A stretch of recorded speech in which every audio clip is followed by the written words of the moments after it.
Welcome back to Kiss Electrical. I have a special production for you today. We're going to talk about things to know when hiring an electrician. Now, some of you that are looking to hire an electrician, you want to make sure that you're asking the correct questions so you can be confident that the person that you are hiring is in fact qualified for the job. Now, number one, are you licensed, insured, and bonded? So in our state here in Arkansas, you have to have two prerequisites to take an electrical exam in the state. Some states may vary, different municipalities may have different laws governing this. So you have to meet the state requirements to become a licensed electrician here in Arkansas. A bond is another type of insurance that contractors have to get in case something happens. It protects the consumer from us not completing the job. They can reach out to the local city, wherever their occupation license is held at, and then retrieve that bond money to finish any project that they may have going on. And then, of course, if you're insured, uh, most places around Arkansas require an insurance of at least of $1 million.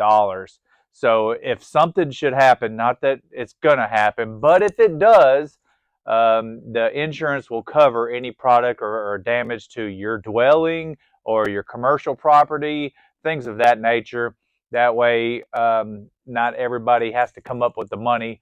Like we need to protect ourselves as electricians and protect our licenses and also protect the customers from any practices that we may do or we come across. Because there's been several times that I'd go out and look at a job and get into it, and things in that house are not done according to code.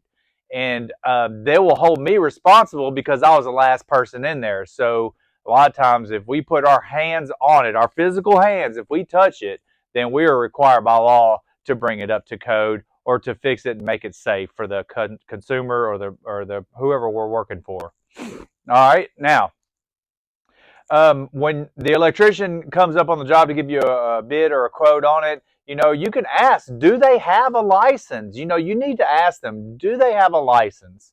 And they can show it, or they can say, yes, they're at the local municipality. You can call the state. It's all public information, so you need to be sure that the person that you're hiring is in fact licensed. Now, there's a lot of apprentices out there that are running around that they ain't quite got that to the level of a licensure in the state, and they're actually running jobs and doing work and stuff like that. And I think that's frowned upon in the state of Arkansas. So just check around in your local municipality to see whether or not that's something that they allow.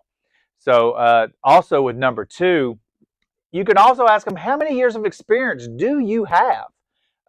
Me, myself, I'm pushing right at 2 decades of experience, and I enjoy doing it. I think one of the things I was telling my guys that we were working this weekend, I was like, I still enjoy physically doing the electrical work, turning the switch on, turning the breaker on, and everything working properly. We don't have to go back and fix nothing, this and that. I take a sense of pride and a fulfillment in my life by doing these electrical projects. It's fun to me. So, all right, number three, ask and see if this job requires a permit. So if you need a permit, a lot of places in city limits require permits. And then also those that are on the outskirts of the city limits, you can ask a state inspector to come in and verify that the electrician is in fact doing the work according to code. That protects you as a consumer, and it protects the electrician, their licenses that they work so hard to get. All right, number four, you need to talk to your contractor and find out, when can we start? Because sometimes we live such a busy life. We're running around here doing this, running around here doing that. What we need to do is come together, find out when your schedule works and when my schedule works, and see if we can come together and get the project done. And then also find out, how long will this project take for you to complete? Now, it's important that y'all work together on this. If you have to take a day off, make sure the contractor that you're with is going to be in fact there. That is one of the biggest pet peeves of mine, is when I tell a customer that I am coming and I'm going to be there at 8 o'clock, we are there at 8 o'clock. It's important to me, and it's definitely important to them, especially if they have to take off time from work to be there at their house to have me do the job. All right, number 5. What is the approximate charge? We need to know how much we're spending on this electrician for this specific job. Now, I don't want you to get all hung up on they make, let's just say, $75 an hour. Okay, some electricians may charge a little more or a little less depending on the skill level of the job.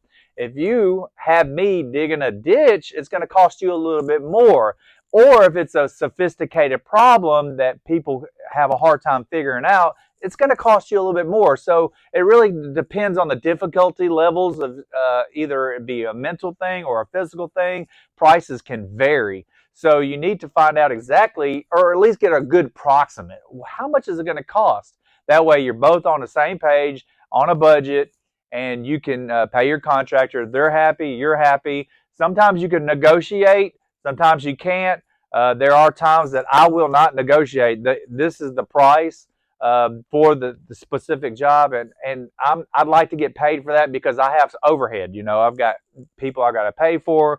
I've got insurances. I got trucks. I got tires and brakes. I mean, it goes on and on. I have expenses that have to be paid. So a lot of times, all that's kind of factored into each little job throughout the year. All right, number 6.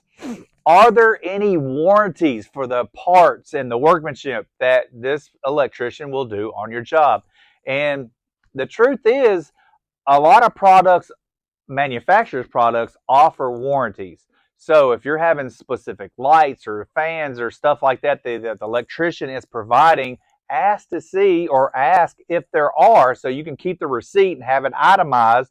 They'll type it up on there, and then have the warranties on there, or keep that receipt safe in a file or something. That way, if it goes a couple of months and that product should happen to fail, then the electrician will come back out and honor the warranty with the same replacement part. Now, I do want to say there's a little gray area there, because workmanship is warranted for 1 year according to Arkansas state law. However, a lot of times the things that happen are not quite a workmanship issue. So some electricians may charge you to come back to replace that specific product, but there are warranties associated with parts and workmanship. And then, if you still stayed here to listen to it, I got one more I want to talk to you about. Ask your electrician or your contractor if they have any pictures of ongoing work that they're doing or something they're proud of that they have done in the past. Because us as electricians, we all have that 1 or 2, 3 pictures in our phones that showcase our workmanship, and we're proud of it. So ask to see some work that they have completed, and you'll be surprised to know that a lot of us actually do keep that on their phone. So anyway, I hope you enjoyed the video. We got more coming up. Sorry it took me so long to post. We've been extremely busy. I will try to get some more to you as soon as I can. Thanks for watching.